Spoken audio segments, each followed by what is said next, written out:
salamat, Lord, sa mga po ba mo ugad na kadlawan kay Niknik ugad.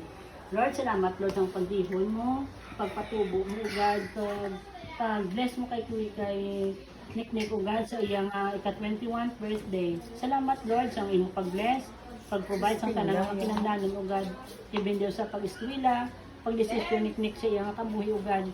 Kabay pa, Lord, ikaw bilong bless ang iyang Lord nga kabuhi. Padayon sa pag-ubay, kapag bantay ugad siya nga pag-eskwela ugad. Pagkabay, Lord, i-bless man, Lord, ang naaman, Lord, nga pagkaon sa lamisa, ikaw bilong bless sa panimalay nila ni Nura ugad.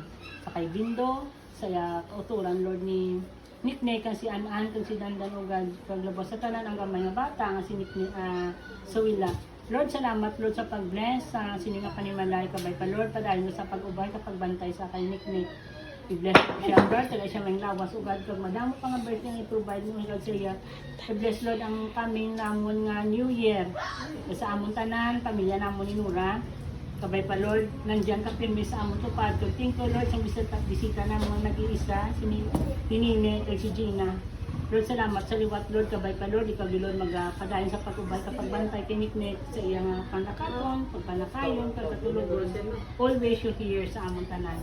Kani ginapasala na mata na mga tanan-tanan, Lord.